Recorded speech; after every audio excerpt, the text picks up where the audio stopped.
Good morning, everyone. I'm Shubham Kumar, Digital English, Sri Annapurna Intermediate College, Gurvalia, Kushinagar.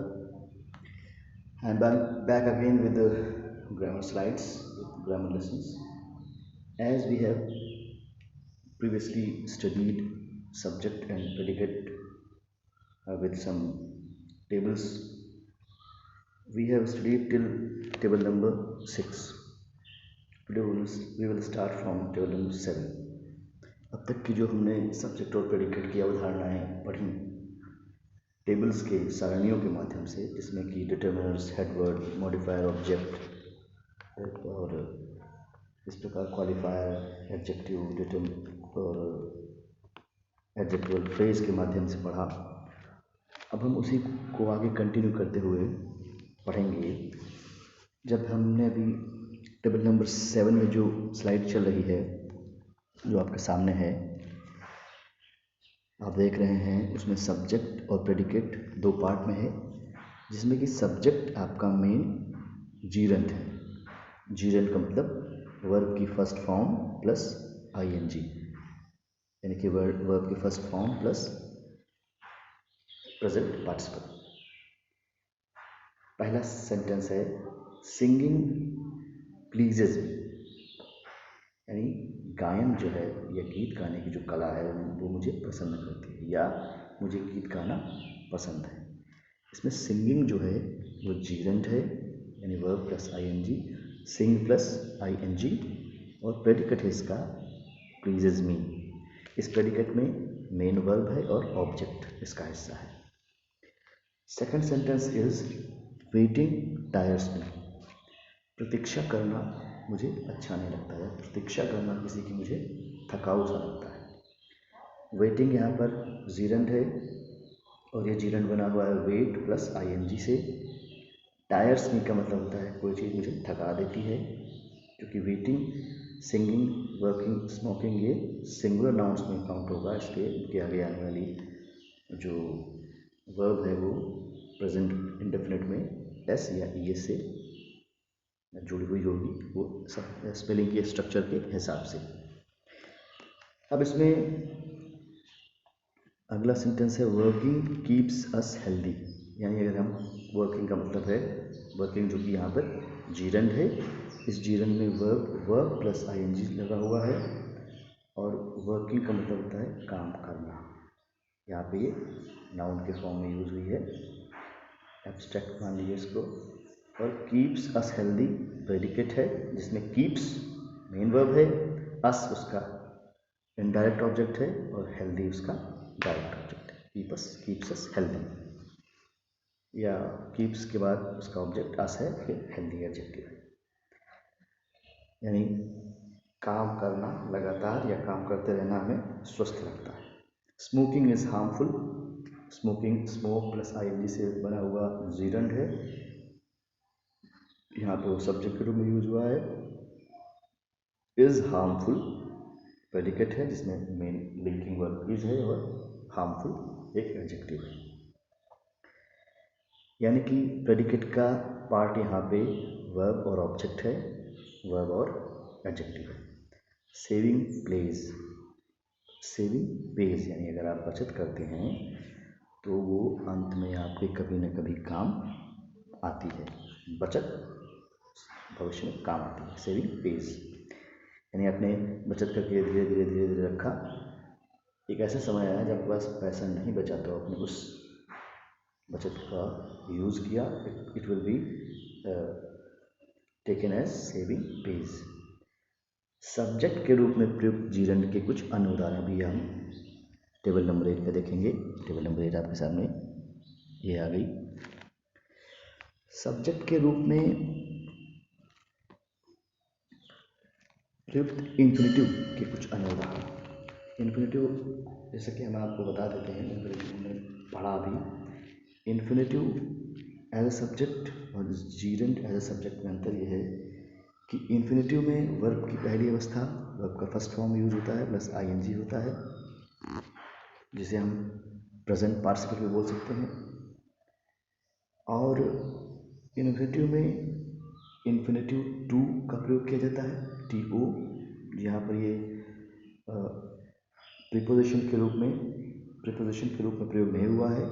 यहाँ पे ये infinitive to के रूप में यूज हुआ है और इसके बाद डायरेक्ट वर्ब आती है, इसके बाद डायरेक्ट मेन वर्ब आती है। ठीक है, तो सब्जेक्ट यहाँ पर इन्फिनेटिव है, to plus first form of the main verb and then the rest part is predicate. To work hard should be our aim. मेहनत करना हमारा लक्ष्य होना चाहिए। तो टू वर्क हार्ड मेहनत करना। जब आप इन्फिनेटिव का हिंदी में अर्थ निकालेंगे, भाषांतरण करेंगे, उसका तर्जुमा करेंगे, तो अंत में ना शब्द आएगा।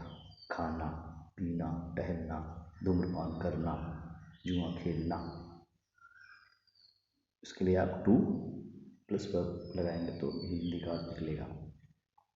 Should be our aim predicate है, ये हमने बांट दिया, हमने बाइफर्केट कर दिया। We bifurcated these two parts of a sentence into subject and predicate.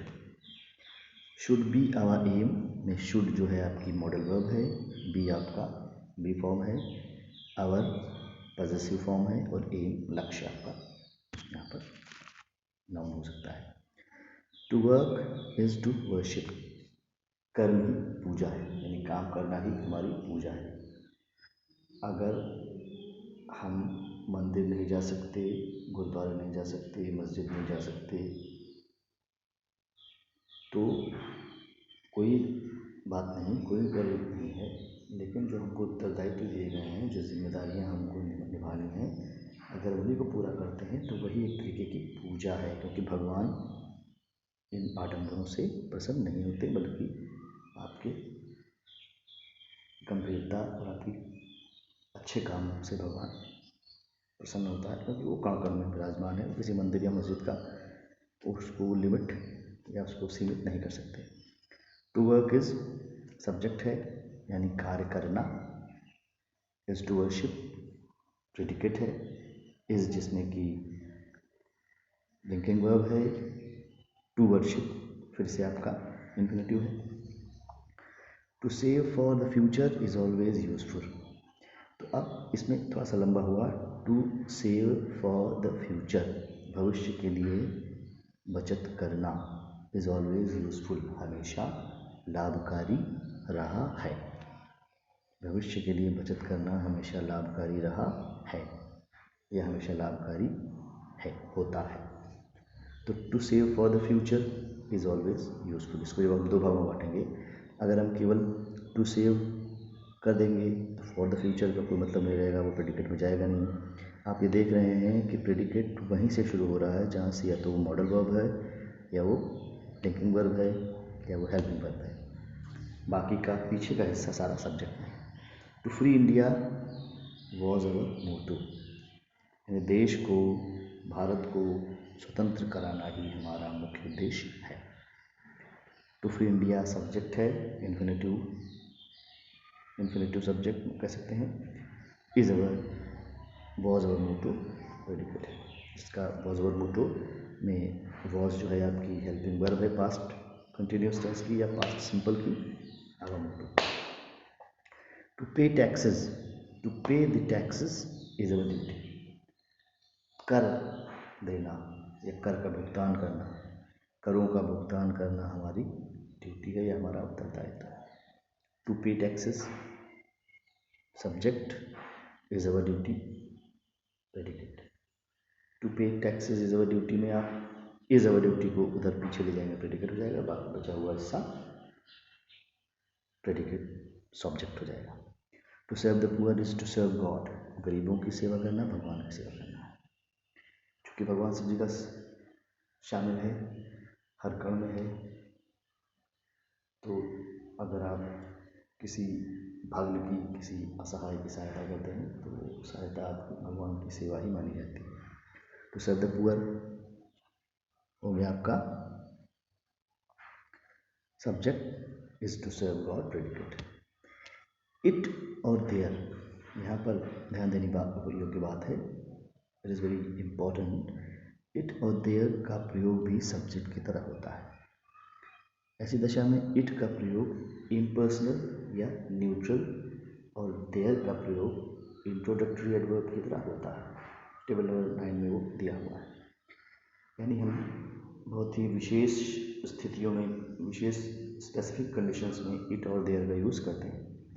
तो इस कंडीशन में, इस सिचुएशन में it is used as impersonal या neutral subject and there is used as introductory adverb और इंट्रोडक्टरी सब्जेक्ट और sometimes it's called dummy subject.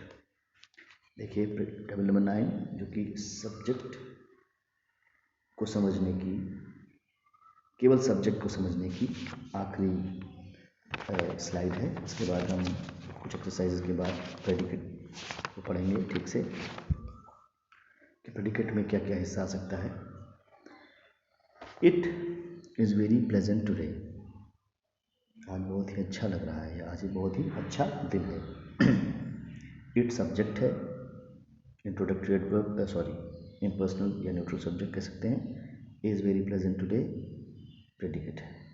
यानी आप देखेंगे हेल्पिंग वर्ब या ज़्यादातर हेल्पिंग वर्ब या कनेक्टिंग वर्ब भी इसकी प्रेडिकेट का हिस्सा है, बाकी का सारा प्रेडिकेट में नहीं आ रहा है और इट और देयर सब्जेक्ट है। इट इज़ हॉट टुडे, आज बहुत गर्मी है। It subject is hot today predicate. It is Sunday,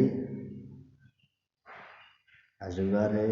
it subject is Sunday predicate. It will soon be late, बहुत देर हो जाएगी। It will soon be day, बहुत ही जल्दी दिन निकल आएगा। इट सब्जेक्ट है, will soon be day predicate है। It is 200 miles from Allahabad to Kanpur. इसे आप दो तरीके से कह सकते हैं कि कानपुर, तीन तरीके से। The distance between Kanpur and Allahabad is 200 miles, और it is 200 miles from Allahabad to Kanpur, और Allahabad is 200 miles away from Kanpur. तो इट सब्जेक्ट है, इम्पर्सनल या न्यूट्रल, और is 200 miles from Allahabad to Kanpur का पूरा हिस्सा प्रेडिकेट का हिस्सा है। There are 20 students in my class, मेरी कक्षा में 20 विद्यार्थी हैं। There subject are 20 students in my class predicate. There was a cat on the table, मेज पर एक बिल्ली थी। देयर सब्जेक्ट, ये सारा देयर है आपका इंट्रोडक्टरी एडवर्ब। देयर आपका एडवर्ब भी होता है, इसे आपको समझना चाहिए कि देयर आपका एडवर्ब भी होता है। सब्जेक्ट के साथ साथ देयर शब्द एडवर्ब भी है। Here and there. There is a girl under the tree, पेड़ के नीचे एक लड़की खड़ी है। जैसे आपसे कि पिताजी से कोई मिलने आया तो आप कहेंगे father there is a man outside the door, बाहर एक व्यक्ति आए हुए हैं। Who wants to meet you, जो आपसे मिलना चाहते हैं।